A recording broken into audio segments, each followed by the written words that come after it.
Time flies very fast. Kaya ang pagtotoo nito is the fact that we are celebrating our second to the last episode of our season 20. This is Alwin Ignacio, the diva that you love. Together with me is my kumaring Ultra Maldita. Hi, this is Alex You Brosas. are watching a hit show, Tariana Talakin Showbiz Edition. And Mare, bago nakisimulan ang ating second to the last episode, ilan na ba ang ating organic subscribers as of today? Well, we now have 15,155 plus subscribers. Wow! Diba? Maraming What a way to maraming greet our new salamat, year, What a diba? wonderful way these digits are inspiring us. Kaya palakpakan naman po sa inyong lahat na patuloy kaming pinapanood, patuloy kaming sinusubaybayan, at syempre patuloy na nagsusubscribe sa amin. Kami po ay lugod na lugod at galak na galak ang aming mga puso. At eto na, sa aming Easy Round, pag-uusapan po namin ang dalawa sa pinakasikat na mga miyembro ng mga P-pop group. Ito ay si SB19 Ken Suson at si Bini Joanna Robles na ayon sa makakatiang dila at mga katkaterang totoo, may mga karelasyon nga ba?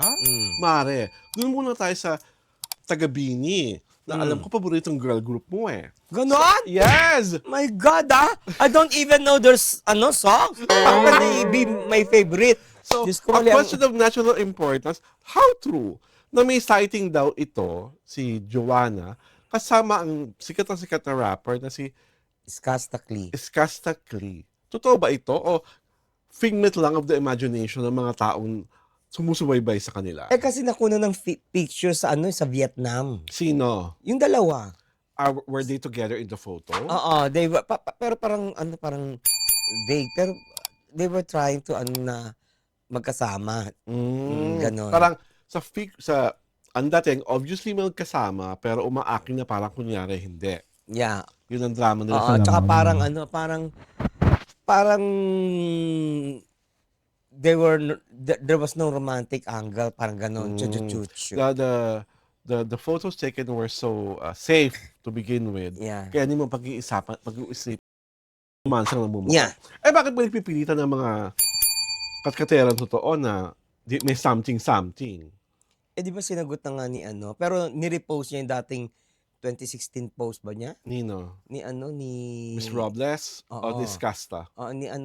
Ni Joanna. Na? Na yung parang sinasabi niya na na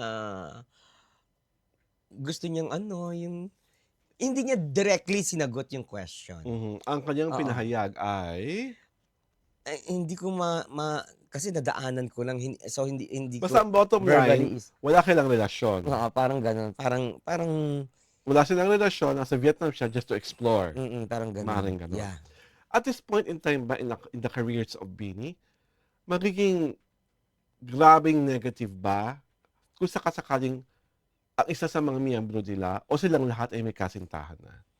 Sa iyong opinion. Eh kasi nawawala ang feeling nila, nawawala yung mystery. Pag may jowa na, 'di ba, parang it all waters down to yung popularity, 'di ba, parang bumaba, nagwi-wane. Eh bakit naman yung ibang artista kahit medyo mas lalo sumisikat? Eh this is a female group. This is they have to be 'di ba gano'n naman pagka boy group o girl group, kailangan single. Oh. Kasi yung mystery nila, it has to be there. Kung meron na, ay wala na, naku, take na pala yan eh. Nawawala yung paghanga. Okay. At ang sigurado walang karelasyon ay si Ken Suson. Actually, sa Grok, naitanong na ng isang fan kung bakit nalilink si Ken Suson sa Asian supermodel na si Jenica Sanchez. Ang sabi ni Grok, Is he Filipina? she's Filipina. She was like part of the cycle 5 of the Asia's Next Top Model. I don't know paano na pag 1 + 1 = 2, wala naman ako nakikita mga larawan na magkasama sila or they are being cited. But maingay in some fan pages sa Facebook and some even on X na kinatanong kung may something nga kay Ken at kay Jenica Sanchez na sinabi ni Grok mismo na walang katotohanan. What's Grok? It's a parang La ChatGPT, yung magtatanong ka ah, sa X, tapos mm. sasagot siya. Hmm, AI application. Tapos oh, sabi nung AI na based on what they research, wala naman talaga. So hmm. parang kung sino man ang mga gumagawa ng chikang ito, hindi po totoo na may karelasyon si Ken Suson. At kung sakasakali mang may karelasyon siya at gusto niyang panatilihin pribado, go. So, Buhay naman niya yun. why were they romantically linked? Anyway, kung wala naman palang proof Hindi or nga, walang kaya nga kahit nga resibo. mismo yung Grok, Oh, nagtataka kung sino nagpasimuno nung hmm, ganito. Although kasi parang biglang may parang hindi ko kasi na-save eh. Parang may picture na lumabas na kung titignan mo, parang si Ken at parang si Jenica ang magkasama magkasama. sa picture. Hmm, At hindi kagaya ng picture ni ano ha, hmm, ni Skasta at hmm, ni ano, ni Joanna. Joanna. They Hmm, were like really close hmm, in the photo. Parang naka, gano'n? Ano ba tawag doon? Nakahapit ba si Ken dun oo. sa girl? Or Hindi, nakaakbay? yung kila Joanna din, magkatabi din sila, eh. Pero Mm. ang ano kasi, ang kuha, hindi masyadong malapit Mm. Eto at kasi saka yung kuha blurred, pero mm, malapit yung dalawa. hmm, Parang may oo. nakakabay o nakahawak sa Why, is beba. there an issue kung may Ha? jowa man si Ken Suso? Kaya nga, kaya sabi ko nga, wala naman siyang issue. Kaya lang Hmm, syempre may mga fan talaga na sabi mo nga, mm. gusto single siya. Oh, At may single mga sila. fans na ayaw na Oo. magka-jowa siya. Ayaw pa nilang magka-jowa si Bakit hindi Ken. nila nilang nila isaksa sa mga baga nila para Mm. manatiling single ang idol nila? Oh Mga well, baliw ba sila? hindi ko masasagot siya dahil sila naman ang mga fan ni Ken Suson. Ang isang bagay na totoo sa SB19 ay ang magkakaroon sila ng concert na ang pamagat ay Wakas at Simula. Ang tawag dito ay the Trilogy Concert Finale na mangyayari sa April 18, 2026 at the SMDC Festival Grounds. Open air concert ito. Kung saan isa-celebrate ang tatlo nilang EPs, ang pagsibol, ang pagtatag, at ang simula at wakas. So inaasahan na magiging patok na patok ang nasabing concert dahil ngayon Are pa lang. they EPs? Parang albums yun, 'di ba? Oo nga, EPs albums, Oh. yun ang tawag sa kanila. Hindi, when you say EPs, ano yun, eh? EPs sila lahat Oo. except for the first one. The Hmm, second, I think, pagtatag at simula at wakas ang EPs, yung unang-una ang album. hmm, Hindi ko alam kung may physical CD or whatsoever. Basta yung unang-unang album, yung dalawa, hmm. CDs. Baka EPs. Baka mali po kami ha, please. Pakitabang po kami at kami ang appreciate. At ang tama-tama ang timpla ay ating mga letter sender. Mare, ako muna ang magbabasa ha. Oo, Mula sige. kay Lorenzo, ano to? Badrina. Badrina. I love this show. And because of your soft and sweet, short and sweet comment, Lorenzo, we love you as well. Basa Mars. From Arlene Redesio. I like this show. The host is so mature, not biased, and smart. Nakakatawa yung next question. Diba? Alam mo na mga sabi mo kasi sinasabi niya, tayo ay smart. Ah, hindi tayo ma-outsmart ng kahit na sino sa ano. Ng kahit na sino sa mga showbiz reporters, 'di ba? Oh, Ganun lang okay. 'yon. Okay. You were asking for my honest Yeah. opinion, Basta 'di ako doon ba? lang ako sa maganda tayong Ay, dalawa.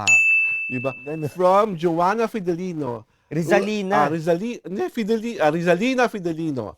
Love to hear from both of you. Nakakaaliw kayo. Thank you for giving us good news about show business. Maraming salamat, Rizalina. At ito pa, Mare, basa. Wow, nakakalokang this is a pseudonym siguro. Oo. Asia Academia. Oh. Antaray, natutuwa po ako sa mga personal opinion nila. Straight to the point at maldita din. Hehehe. So, 'Di ba parang syempre, sino yung maldita din?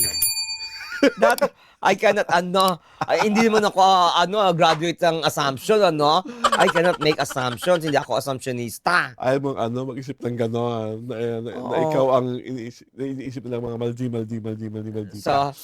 I was being alluded to, Oh, gano'n. parang feeling ko ikaw yun, eh. Hindi ba ikaw? Ay, hindi. Ha? Sweet-sweetan kaya ako. Ibang At, sweet sa sweetie ka? siya nga pala, Hmm. dun sa mga taong gigil na gigil sa akin, Diyos dahil ko. feeling nila, talagang ini-illusion ko si Paulo Avellino isa pong malaking pagkakamali ang inyong iniisip. Kung inyo po talagang pinapanood at pinapakinggan ang aming show, ang ginagawa po naming usapan tungkol kay Paolo Abilino ay sadyang biruan at katatawanan lang namin bilang magkaibigan. Hindi ba half-truth? Ang alin? May mga pictures to ano eh.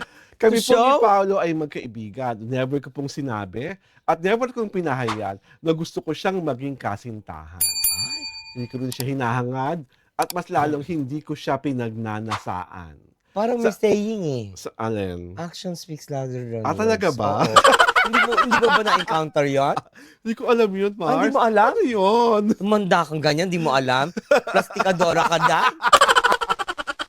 At sa mga tao na, sabi niya nga, actions speak louder than words. Kung gusto niyo po talaga malaman kung meron kaming semblance of friendship ni Ginoong Avelino, pakisaliksik na lang po kung saan ang aking personal Facebook page, pakilala na aking The Divo That You Love Facebook page, at makikita niyo doon ang mga larawan namin ni Paolo. Ang sabi nga, a picture paints 1,000 words. So kayo na ang humusga. Ito po si Alwin Ignacio, ang Divo That You Love. Kasama ko ang aking kamaring Ultra Maldita. Hello, this is Alex Brosas. I will paint sometime para makita nyo talagang picture. Diba? At pinanonood niyo po ang reality show, Toriela Talakin Showbiz Edition.